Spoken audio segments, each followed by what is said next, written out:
Southdown Cottage is in West Pennard, a few miles from Glastonbury.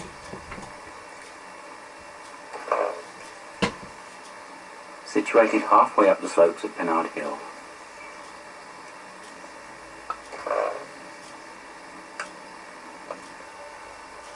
There are two pine clumps visible from the cottage, which align with one end of it. In the garden on the alignment, a tree has been planted in the middle of a small mound within a circle of rose bushes.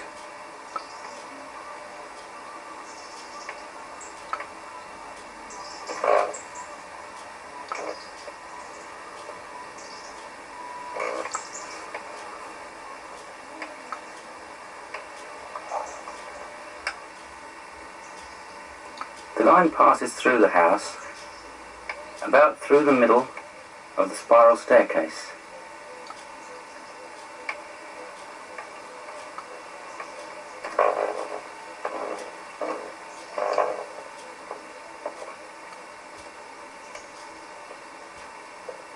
There's moderate head hum felt in the house, but it seems to be strongest on the axis of this line.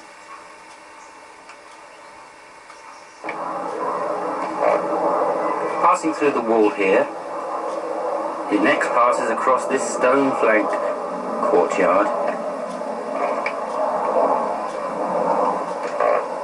and then runs along another path, also stone-flagged but almost lost and now obviously not in use.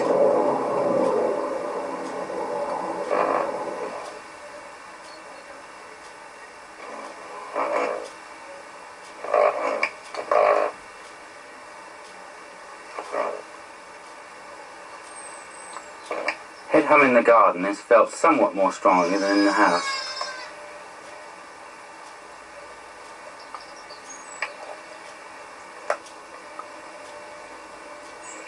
There seems to be some earthworking around the base of the first clump, which does in fact contain 3 trees rather than the 2 visible from the house.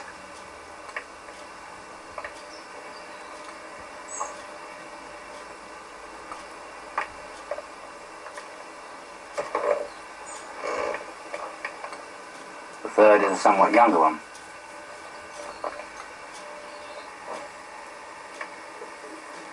The second clump is very conspicuously visible from the road. And as we approach it, we can see that Glastonbury Tor is visible from this point as well. Even though on this particular day, it's rather too misty to see it properly.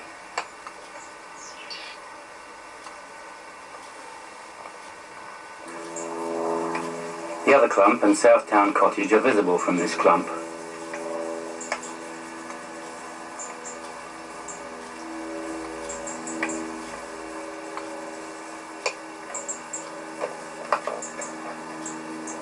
A small stream runs round the base of it.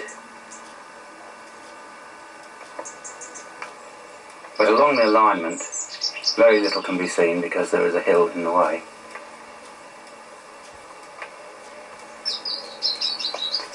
In a slightly different direction, however, Glastonbury Tor is still visible, as is the lane going down towards West Pennard.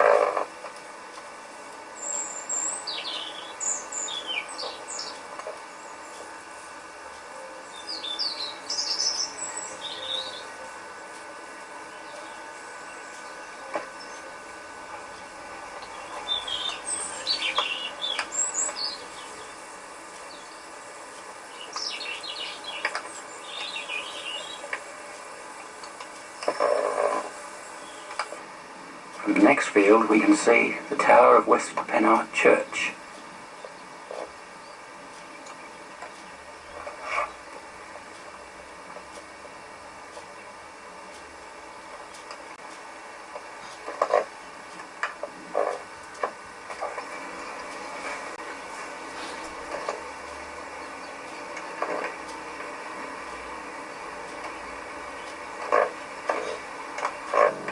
The adjoining track curves round to run along this line. This track is beside Southtown Cottage. It runs past a Somerset orchard in full fruit and disappears across the field into the distance. The lane coming up to Southtown Cottage roughly follows the alignments of these clumps. But at the cottage it makes a sharp turn.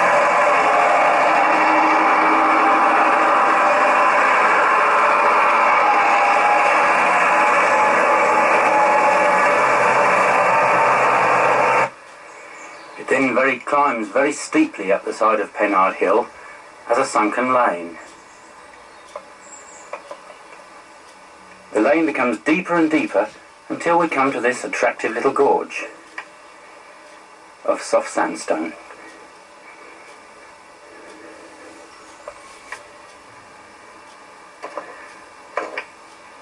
The strata and the overhanging rocks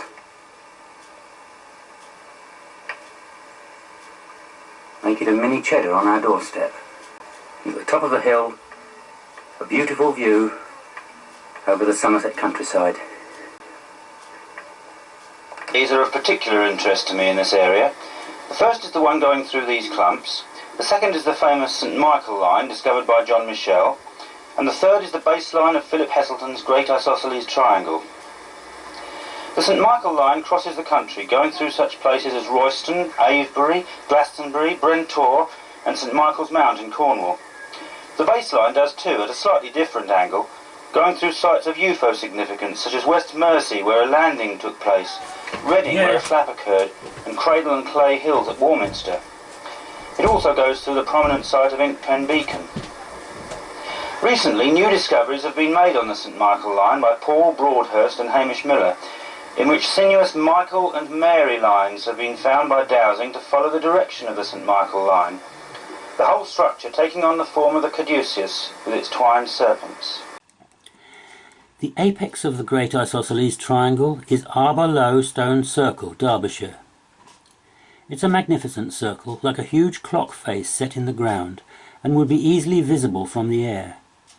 An old meaning of arbor is the central axis about which a wheel turns, the central support of any machine. I wonder if this could be significant, whether the circle is a central support of the Leys system in Britain. Low seems to be a general name for prehistoric sites in that part of Derbyshire, judging from the number of sites on the map which have the word in their names. The west corner of the triangle is Othery Church, Somerset, St Michael. It's a little out of true east alignment, just enough to make it in line exactly with the baseline of the Great Isosceles Triangle. The Reading Lay Centre is the midpoint of the baseline. The site of this has not been precisely pinpointed on OS maps, but there has been a lot of UFO activity around Reading at various times. The east corner of the triangle is a marine centre off Mersey Island, very near the spot where two motorcycles were stopped by a blue glowing UFO which had landed. The baseline of the triangle, a primary lay discovered by Philip Heselton, on which much UFO activity has occurred, at Mersey, Chelmsford, North London, Reading and Warminster. The baseline also runs across the Somerset Zodiac, found by Catherine Maltwood. Inkpen Beacon, on the Berkshire-Wiltshire border, is an important lay centre on the triangle baseline. The sighting of an orange object over Hendon that I made myself on Saturday, February 28, 1967. It was only later that I noticed that Hendon is on the crossing point of the triangle baseline and the Finchley, Hog's Back, God's Hill lay.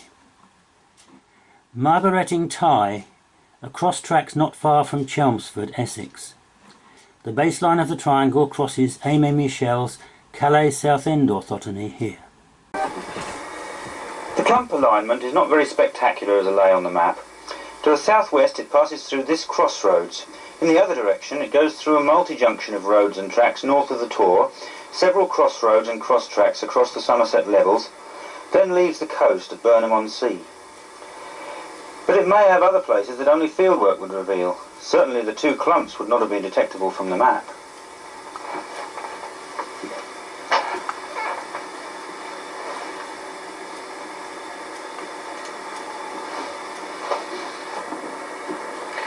West Bradley Church is on the Triangle baseline lay, and it's also on Paul Broadhurst's sinuous Mary line.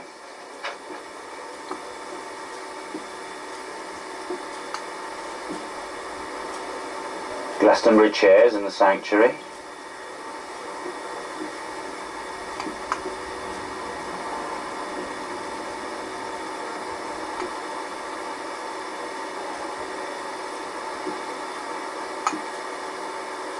An ancient gravestone from the 16th century.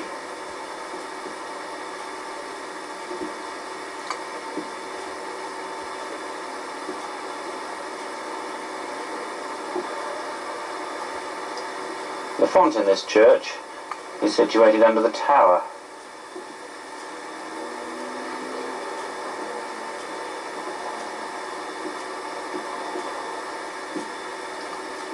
With an octagonal design in the roof.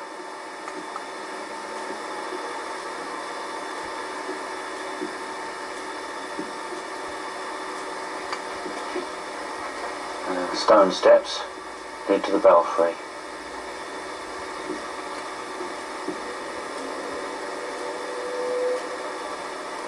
In the churchyard, the line passes through this very striking double tree.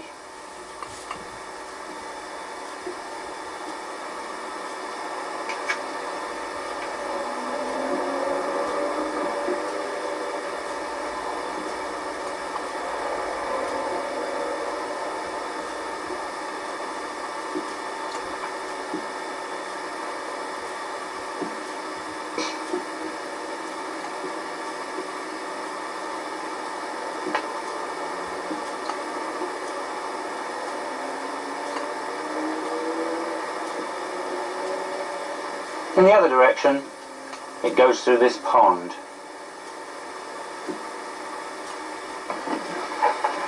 The neighbouring West Bradley house also seems to be of octagonal design.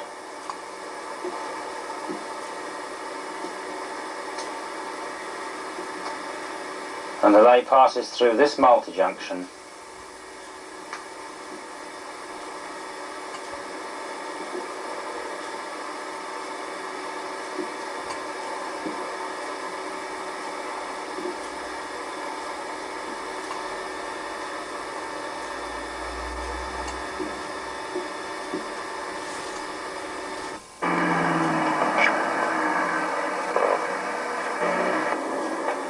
The next point on the baseline lay is Thorn Hill, once an island like Glastonbury Tor. This attractive 1913 youth hostel was built on the baseline lay, but very little is visible in the distance on a misty day like this, not even Glastonbury Tor.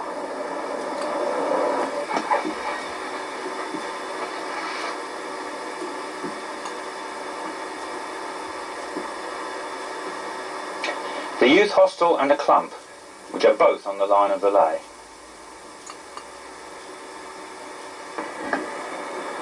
Othery Church, the west corner of the Great Isosceles Triangle, and also on the sinuous St Michael line, though the straight one just misses it. The striking figure of St Michael over the porch, the spear and twisting form of the beast seem to represent the straight and serpentine St Michael lines. I had to search to find this curious tile of St Michael with a human-headed dragon, hidden discreetly under an altar carpet. Paul Broadhurst found the building was aligned to the flow of the twisting St Michael line. Many years before I also found that it's slightly out of true east alignment, just enough to make it line up with the baseline of the Great Isosceles Triangle. Burrow Mump was occupied by the Romans and then by King Alfred in 879 to protect the upper waters of the Tone and Parrett from Danish incursions. Later a Norman castle was replaced by a chapel of St Michael dependent on Athelney Abbey. The chapel survived the dissolution but was partly destroyed in 1645 when held by royalist troops after the Battle of Langport. The existing remains are mainly 18th century, when the site was reclaimed in honour of St Michael after a turbulent past. The distant view is shrouded in mist today, and even Glastonbury Tor is out of sight. But the straight St Michael line passes through here, and the sinuous Michael and Mary lines also meet here at a node. A very special place indeed.